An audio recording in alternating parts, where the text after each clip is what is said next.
Walking simulators, the pejorative name given to the recent crop of interactive dramas. Originally flourishing on the PC, this genre has expanded onto consoles over the past couple of years. Now comes Firewatch, a first-person narrative taking place in the lonely woods of a Wyoming forest. Developed by adventure game veterans Jake Rodkin and Sean Vonneman, Firewatch is the debut title from Studio Campo Sampo and the first title published by Panic Incorporated. So, is it worth it?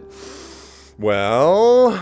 The year is 1989, and Henry needs an escape. The happy life he once knew has gradually evaporated away, leaving his familiar routines and hangouts shadowed by an irrevocable tragedy. Struggling, or perhaps refusing to cope, this underqualified middle-aged man applies for a job as a park ranger, fully prepared to spend his summer in a new environment with long stretches of isolation. But his plans are interrupted by a radio transmission from Delilah, Henry's playful supervisor, who quickly takes a liking to his ingenuous personality. As the weeks go on, the two build a bond, as pasts are revealed and secrets are shared, but their correspondence turns investigative when strange occurrences take place in the normally quiet park. With their suspicions unconfirmed and the nearest help miles away, the two strangers must work together to discover the source of the incidents, while resisting paranoia.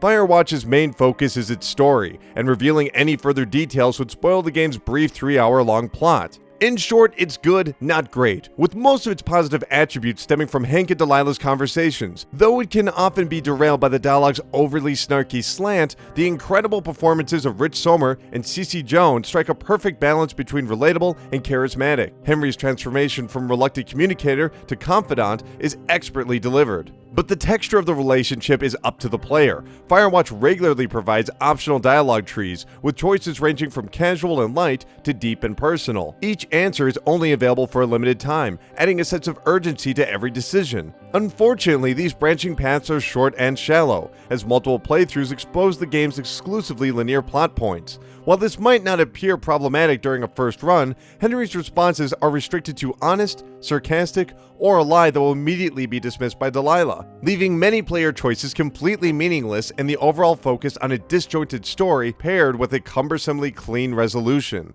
But the real star of Firewatch is Shoshone National Forest. This naturalistic environment is deceptively small, with each location cleverly designed to progressively become recognizable. Canyons, forests, and lakes drastically change as the day turns to night thanks to thoughtful art direction. The same locations of Firewatch's open world are traversed dozens of times throughout the story, but the colors of its surroundings perfectly complement the character's mindset. Unfortunately, the PlayStation 4's port can't match the game's artistic ambition, with frequent frame drops, full stops, and stutters, and the occasional hard crash.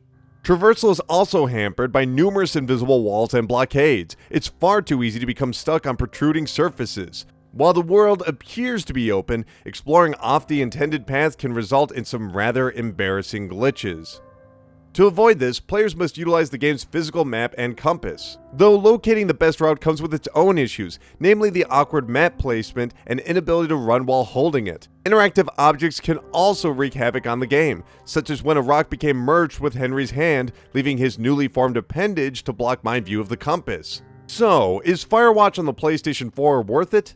Yes, but only by a hair. I want to be clear, this isn't a strong recommend. The story on its own is sadly forgettable, with many of the late game's emotional moments feeling rushed and unearned. Firewatch is all too comfortable with telling its audience about important events without ever showing them. As a result, the majority of the weight is shifted to its voice cast. Fortunately, their pitch-perfect deliveries salvage the game's often clunky dialogue. The same goes for the excellent visual and world design, providing enough beauty that it becomes easier to overlook the game's major performance and technical issues. No, it's not perfect, but Firewatch is entertaining.